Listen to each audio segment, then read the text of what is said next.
दोस्तों, इस फिल्म को देखने के बाद सच में दिल दहल गया था। अब इसमें कितना सच है और कितना बढ़ा चढ़ाकर दिखाया गया है, आपको आखिर में समझ आएगा। लेकिन हाँ, ऐसे विषयों पर बनी फिल्में हमें जरूर देखनी और समझनी चाहिए, क्योंकि इससे हमें यह अंदाजा मिलता है कि हमारे समाज में आखिर क्या चल रहा है। जरा सोचिए, अगर फिल्म में दिखाया गया एक भी हिस्सा किसी के साथ सच में हुआ हो, तो उस लड़की ने क्या सहा होगा। खैर, अब कहानी शुरू करते हैं। फिल्म की शुरुआत में हम तीन लड़कियों के साथ बेहद दुखद घटनाएं होते हुए देखते हैं। पहली लड़की अपना सिर मुंडवाकर फांसी लगा लेती है। दूसरी लड़की चुपचाप घर से निकलती है, छत पर जाती है और वहां से कूदकर अपनी जान दे देती है। और तीसरी लड़की, उसे मारकर कहीं दफना दिया जाता है। अब सवाल यह उठता है कि दो लड़कियों ने आत्महत्या क्यों की? आखिर ऐसी कौन सी हालत बन गई थी कि उन्हें जीने से ज्यादा मरना आसान लगा? साफ है कि उनके साथ कुछ बेहद भयानक हुआ था। तो चलिए अब जानते हैं कि ये तीनों लड़कियां आखिर किन हालात में फंसी और उनके साथ ऐसा क्या हुआ कि उन्होंने जिंदगी छोड़ने का फैसला कर लिया। सबसे पहले कहानी हमें केरल के कोच्चि में ले जाती है, जहां सुरेखा नाम की एक लड़की रहती है। उसके माता पिता उससे बहुत प्यार करते हैं और सुरेखा भी अपनी जिंदगी में खुश है। उसकी माँ धार्मिक विचारों वाली है और पूजा पाठ में विश्वास रखती है, लेकिन सुरेखा पढ़ी लिखी होने की वजह से अंधविश्वास जैसी चीजों को नहीं मानती। इसके बाद कहानी हमें मध्य प्रदेश ले जाती है, जहां नेहा नाम की लड़की अपने पिता के साथ भाला फेंक की प्रैक्टिस कर रही होती है। इससे साफ पता चलता है कि उसके पिता का सपना है कि नेहा एक दिन नेशनल लेवल पर खेले और मेडल जीतकर देश का नाम रोशन करे। तीसरी लड़की दिव्या है, जो राजस्थान के जोधपुर में रहती है। दिव्या एक कंटेंट क्रिएटर है, यानी वह सोशल मीडिया पर रील्स बनाती है। उसका सपना है कि वह एक दिन वायरल हो। उसे डांस का बहुत शौक है और वह क्लासिकल डांस करती है। यहीं पर हमें उसका बॉयफ्रेंड रशीद भी दिखता है, जो उससे बहुत प्यार करता है। दिव्या भी उससे उतना ही प्यार करती है, लेकिन रशीद उस पर शादी का दबाव डाल रहा होता है। उसका कहना है कि शादी के बाद वे दोनों मिलकर ग्लैमरस रील्स बनाएंगे, क्योंकि आजकल लोग वही देखना पसंद करते हैं। दिव्या उसे समझाती है कि उसके माता पिता इसकी इजाजत नहीं देंगे, और सबसे बड़ी बात, वह अभी सिर्फ 16 साल की है। लेकिन रशीद उसे बहलाते हुए कहता है कि प्यार की कोई उम्र नहीं होती और शादी के बाद सब ठीक हो जाएगा। अब बात करते हैं नेहा की, जो राजू नाम के लड़के से प्यार करती है। राजू उससे शादी करना चाहता है, लेकिन नेहा अपने खेल के कारण अभी 2 साल रुकना चाहती है। उसे लगता है कि अगर अभी शादी कर ली तो उसका सपना अधूरा रह जाएगा और वह नेशनल लेवल तक नहीं पहुंच पाएगी। लेकिन राजू उसे भरोसा दिलाता है कि शादी के बाद वह उसे इंडिया के सबसे बेहतरीन कोच से ट्रेनिंग दिलवाएगा। यह सुनकर नेहा खुश हो जाती है और उसे उसकी बातों पर यकीन होने लगता है। तो दोस्तों, नेहा और दिव्या दोनों के सपने बड़े थे। वे अपनी जिंदगी में कुछ बनना चाहती थीं और उनके बॉयफ्रेंड भी उनके सपनों को पूरा करने का वादा कर रहे थे, जिससे दोनों धीरे धीरे उनकी बातों में आने लगी। अब वापस चलते हैं सुरेखा की कहानी पर, जो कोच्चि में रहती थी। उसका भी एक बॉयफ्रेंड था, सलीम। लेकिन सलीम पहले से शादीशुदा था और उसके 2 बच्चे भी थे। फिर भी उसने सुरेखा से वादा किया था कि वह अपनी पत्नी को तलाक देकर उससे शादी करेगा। अब सुरेखा एक हिंदू परिवार से थी और सलीम मुस्लिम परिवार से, तो जाहिर सी बात है कि उनकी शादी में दिक्कतें थीं। सुरेखा ने साफ कहा कि वह शादी तभी करेगी जब उसे अपना धर्म बदलना नहीं पड़ेगा। सलीम उसे बराबरी और एकता की बातें समझाता है। वह कहता है कि हमारे देश में सभी धर्म बराबर हैं और किसी को भी किसी के साथ रहने से कोई रोक नहीं सकता। ये बातें सुनकर सुरेखा को अच्छा लगता है। फिर सलीम उसे और भरोसा दिलाने के लिए कहता है कि अगर उसे उस पर यकीन नहीं है, तो वह कुछ दिन उसके साथ लिव इन रिलेशनशिप में रहकर देख ले। यह बात सुरेखा को सही लगती है, लेकिन वह अपने माता पिता से इजाजत लेना चाहती है। जब वह अपने घर वालों को इस बारे में बताती है, तो वे साफ मना कर देते हैं। कोई भी माँ बाप अपनी बेटी को ऐसी इजाजत नहीं देना चाहते, लेकिन सुरेखा उन्हें समझाने की कोशिश करती है। वह कहती है कि वे पढ़े लिखे लोग हैं, उन्हें इस तरह की सोच नहीं रखनी चाहिए और सलीम एक अच्छा इंसान है। सुरेखा के पिता उसे उसके धर्म को लेकर भी समझाते हैं। वे साफ कहते हैं कि वह लड़का तुमसे शादी नहीं करेगा, और अगर करेगा भी तो एक दिन तुम्हें अपना धर्म बदलने के लिए मजबूर करेगा। इस पर सुरेखा जवाब देती है कि उसने पहले ही सब तय कर लिया है। उसने सलीम से साफ कह दिया है कि वह किसी भी हालत में अपना हिंदू धर्म नहीं छोड़ेगी। वैसे भी सुरेखा शादी के पक्ष में नहीं थी, वह तो बिना शादी के ही रिश्ते में रहना चाहती थी। तभी उसके पिता बच्चों का सवाल उठाते हैं। अगर आगे बच्चे हुए तो उनका धर्म क्या होगा? सुरेखा कहती है कि उसे इन बातों की ज्यादा समझ नहीं, क्योंकि उसे बचपन से इन चीजों की सीख नहीं मिली। उसके लिए बस इतना मायने रखता है कि बच्चे खुश रहें, चाहे वे कोई भी धर्म अपनाएं। दोस्तों, यहां से सुरेखा अपने फैसले पर अड़ जाती है और सलीम के साथ रहने के लिए अपने ही घर वालों से लड़ पड़ती है। माता पिता उससे रोकते हैं, लेकिन वह उनकी बात मानने को तैयार नहीं होती। इस तरह उसके घर में बड़ा विवाद खड़ा हो जाता है। दूसरी तरफ दिव्या की जिंदगी में भी तूफान आ जाता है। रशीद के कहने पर वह छोटे कपड़े पहनकर रील्स बनाना शुरू कर देती है। उसके वीडियो वायरल होने लगते हैं, व्यूज बढ़ते हैं और वह काफी खुश हो जाती है। लेकिन एक दिन उसके पिता उसकी रील देख लेते हैं और गुस्से में आग बबूला हो जाते हैं। दिव्या भी उनसे भिड़ जाती है, क्योंकि उसे लगता है कि उसकी आजादी छीनी जा रही है। तभी उसकी मां गुस्से में उसका फोन तोड़ देती है, जिससे दिव्या और ज्यादा आहत हो जाती है। अब दिव्या के मन में यह बैठ जाता है कि उसके अपने ही उसे समझ नहीं रहे, जबकि रशीद उसका ख्याल रखता है और उसकी लाइफ के बारे में सोचता है। वह तुरंत रशीद को कॉल करती है और रोते हुए सब बता देती है।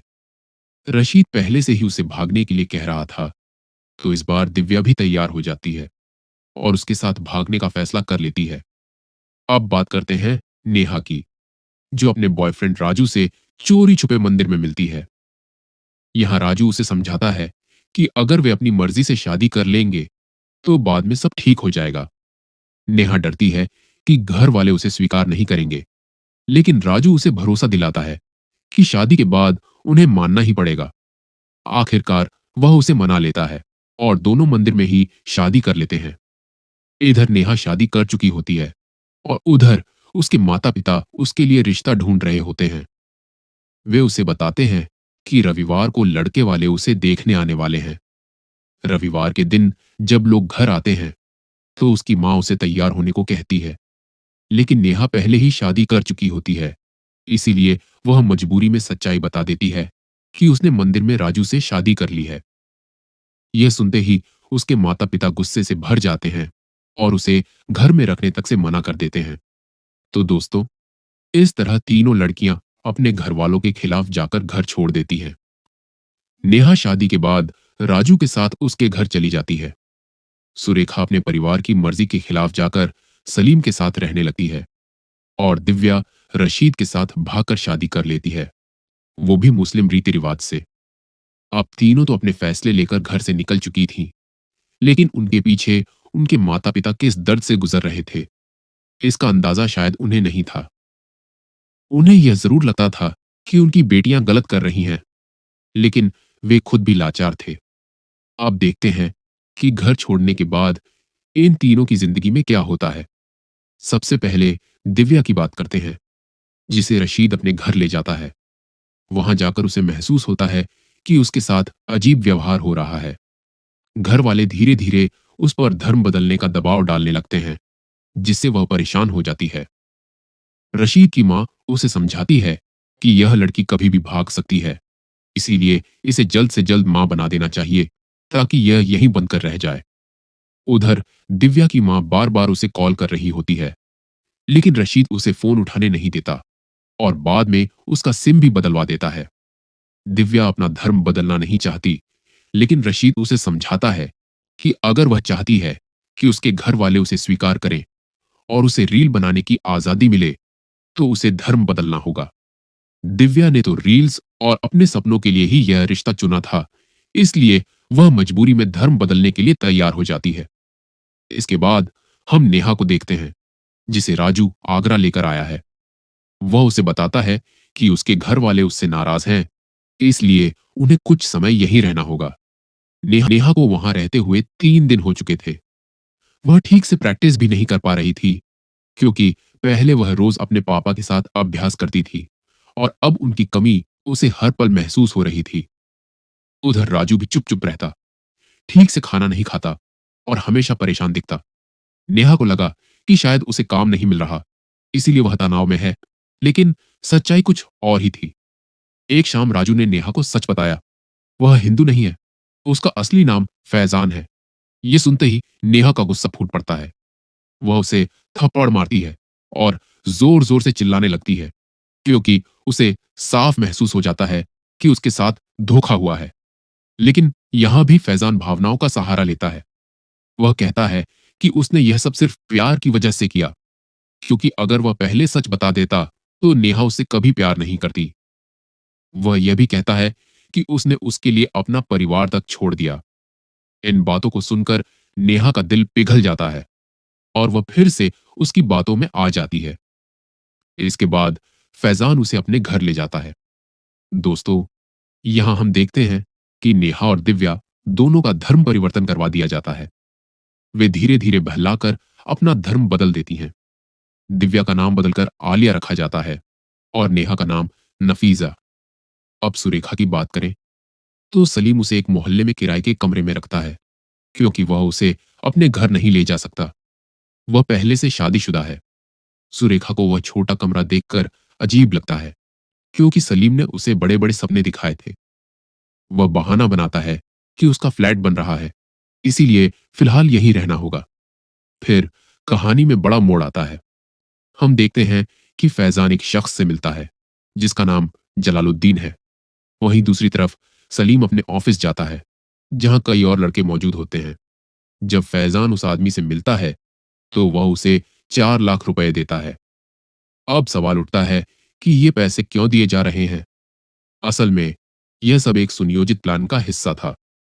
उनके मुताबिक देश में करोड़ों अविवाहित हिंदू लड़कियां हैं और वे उन्हें प्यार के जाल में फंसाकर धर्म बदलवाने की साजिश कर रहे थे। उनका मानना था कि प्यार के जरिए किसी को भी आसानी से बदला जा सकता है, जैसा कि नेहा और दिव्या के साथ हुआ। उनका लक्ष्य था कि आने वाले समय तक ज्यादा से ज्यादा लड़कियों को अपने जाल में फंसाकर पूरे देश की स्थिति बदल दी जाए। इसके लिए उन्होंने कई लड़कों की टीम बनाई थी, जिन्हें अलग अलग शहरों में भेजा जाता था। हर लड़की को फंसाने और धर्म बदलवाने के बदले उन्हें पैसे मिलते थे। अब धीरे धीरे सारी सच्चाई सामने आने लगती है। इसी बीच दिव्या और रशीद को पुलिस पकड़ लेती है, क्योंकि दिव्या के माता पिता ने शिकायत दर्ज कराई थी कि उनकी बेटी नाबालिग है और उसे बहला फुसलाकर शादी की गई है। दिव्या के पिता उसके 16 साल की होने के सबूत भी देते हैं, लेकिन रशीद ने नकली दस्तावेज बनवा रखे थे जिनमें उसकी उम्र 18 दिखाई गई थी। ऑफिसर फैसला करता है कि जांच के बाद ही सच्चाई सामने आएगी। तब तक दिव्या अपने पति के साथ ही रहेगी। लेकिन जैसे ही दिव्या वापस रशीद के घर जाती है, उसके साथ बुरा बर्ताव शुरू हो जाता है। एक दिन वह कमरे में रील बना रही होती है, तभी रशीद आता है और उसका फोन छीन लेता है। वह कहता है कि उनके धर्म में यह सब हराम है। यह सुनकर दिव्या के होश उड़ जाते हैं, क्योंकि उसने तो रील्स बनाने के लिए ही सब कुछ छोड़ा था। अब वही चीज उससे छीन ली जा रही थी। जब वह विरोध करती है तो रशीद उसे अपनी मां के सामने ही थप्पड़ मार देता है। उसी पल उसे एहसास होता है कि उसने कितनी बड़ी गलती कर दी। उधर नेहा की शादी मुस्लिम रीति रिवाज से कराई जाती है। वहां का मुखिया जलालुद्दीन उसे 40 दिनों तक अपने पास रखता है और उसके साथ लगातार गलत व्यवहार करता है। बाद में जब फैजान आता है तो उसे कहा जाता है कि अब उसकी पत्नी पाक हो चुकी है और वह उसे अपने साथ रख सकता है। यह सब सहने के बाद नेहा पूरी तरह टूट जाती है।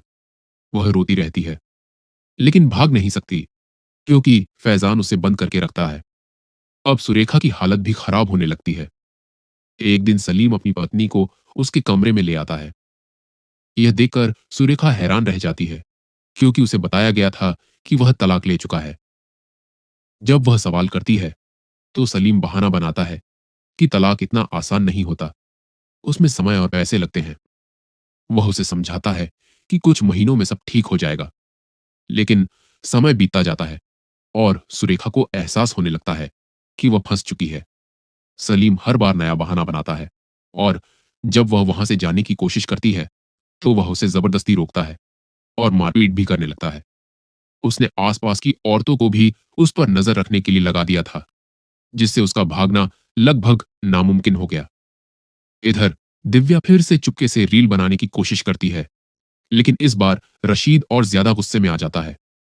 वह उसका फोन छीनकर उसे बुरी तरह पीटता है।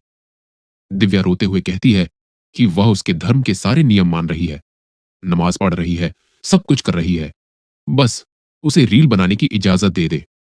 लेकिन उसकी कोई नहीं सुनता। इसी दौरान पता चलता है कि दिव्या प्रेग्नेंट भी हो चुकी है। अब तीनों लड़कियों की जिंदगी पूरी तरह नर्क बन चुकी थी। हर दिन उनके लिए एक सजा जैसा था। इस बीच उनके माता पिता भी उन्हें ढूंढते हुए वहां तक पहुंचते हैं, लेकिन जब भी वे आते, कमरे बाहर से बंद मिलते और वे अपनी बेटियों से मिल भी नहीं पाते। मोहल्ले वाले हमेशा बहाना बना देते थे कि वो लोग कहीं बाहर गए हैं। इसी तरह उनकी जिंदगी किसी तरह चल रही थी। तभी एक दिन रशीद अपने घर एक नई लड़की लेकर आता है। उसे देखते ही दिव्या गुस्से में उस पर चिल्लाने लगती है, लेकिन उसकी तबीयत खराब होने की वजह से वह वहीं बेहोश हो जाती है। इससे साफ समझ आता है कि हर कुछ महीनों में नई नई लड़कियां लाई जाती थीं और उनके साथ भी वही सब किया जाता था।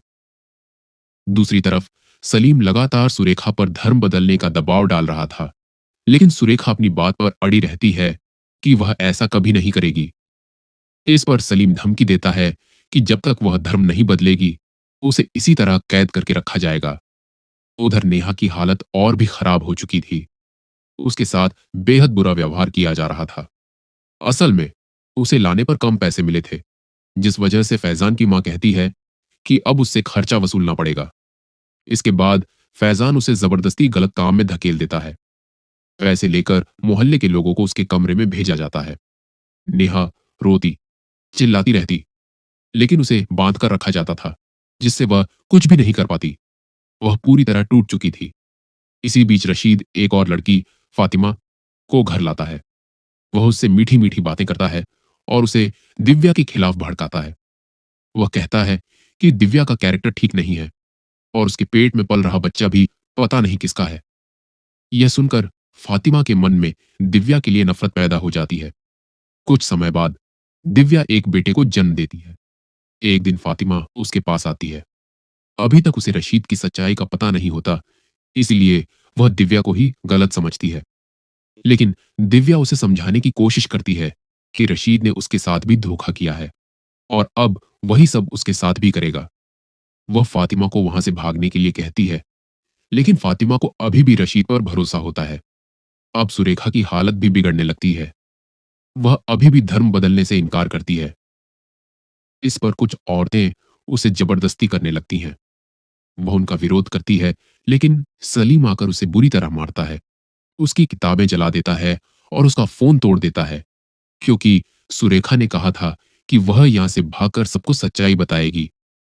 उधर दिव्या के माता-पिता गांव वालों से मदद मांगते हैं, लेकिन कोई उनका साथ देने को तैयार नहीं होता। सबको डर होता है कि अगर उन्होंने आवाज उठाई तो उनकी बेटियों के साथ भी ऐसा हो सकता है। फिर एक दिन दिव्या और फातिमा साथ बैठी होती हैं। अब दोनों के बीच थोड़ी दोस्ती हो गई थी। फातिमा उसे अपना फोन देती है ताकि वह रील बना सके। दिव्या मौके का फायदा उठाती है और अपने पिता को कॉल करके सारी सच्चाई बता देती है कि वह यहां फंसी हुई है। उसके पिता उससे कहते हैं कि वह एक वीडियो बनाकर भेज दे। दिव्या तुरंत वीडियो रिकॉर्ड करने लगती है और सब कुछ बताकर भेजने ही वाली होती है कि तभी रशीद कमरे में आ जाता है। वह फोन छुपा देती है, लेकिन जैसे ही रशीद बाहर जाने लगता है, फोन की घंटी बज जाती है। आवाज सुनकर उसे शक हो जाता है और वह फोन छीनने की कोशिश करता है। दिव्या उसे रोकती है और फातिमा भी बीच में आकर उसे बचाने की कोशिश करती है, लेकिन गुस्से में रशीद दोनों को मारता है और दिव्या का सिर दीवार से टकरा देता है, जिससे उसकी मौत हो जाती है। इधर सलीम एक दिन सुरेखा के पास मांस लेकर आता है और उसे जबरदस्ती खिलाता है। सुरेखा इसे सहन नहीं कर पाती और उल्टियां करने लगती है। इसके बाद वह एक चिट्ठी लिखती है। जिसमें पूरी सच्चाई बताती है और अपनी मौत का जिम्मेदार सलीम को ठहराती है। फिर वह अपना सिर मुंडवाती है और उसी कमरे में फांसी लगाकर अपनी जान दे देती है। दूसरी तरफ दिव्या की मौत के बाद रशीद और उसका परिवार घबरा जाते हैं। वे सोचते हैं कि अब क्या किया जाए। आखिरकार वे उसके शव के टुकड़े करके बोरे में भरते हैं और बाहर ले जाकर दफना देते हैं। उधर नेहा एक रात मौका देखकर छत पर जाती है और वहां से कूदकर किसी तरह भाग निकलती है। इसके बाद पुलिस सुरेखा के ठिकाने पर पहुंचती है। तलाशी के दौरान उन्हें उसका आईडी कार्ड और वह चिट्ठी मिलती है जिसमें पूरी सच्चाई लिखी होती है। अब पुलिस को समझ आ जाता है कि इसके पीछे सलीम है और उसकी तलाश शुरू कर दी जाती है। वहीं नेहा भागकर पुलिस स्टेशन पहुंचती है और सारी सच्चाई बता देती है। यह खबर पूरे शहर में फैल जाती है और लोग एकजुट होकर विरोध करने लगते हैं। आखिरकार सलीम, फैजान और रशीद तीनों को पकड़ लिया जाता है। पुलिस उनकी मदद से पूरे गिरोह का पर्दाफाश करती है और एक एक करके सभी को गिरफ्तार कर लेती है। तो दोस्तों, इस पूरी सच्चाई के सामने आने में नेहा और सुरेखा की हिम्मत का बहुत बड़ा योगदान था। लेकिन दुख की बात यह है कि तीन में से दो लड़कियां अपनी जान गंवा चुकी थीं। यहीं पर कहानी खत्म होती है। लेकिन सवाल यह उठता है कि क्या ये सिर्फ कहानी है या हकीकत? अब आप बताइए, आपको क्या लगता है? कमेंट बॉक्स में अपनी राय जरूर दें। Thanks for watching.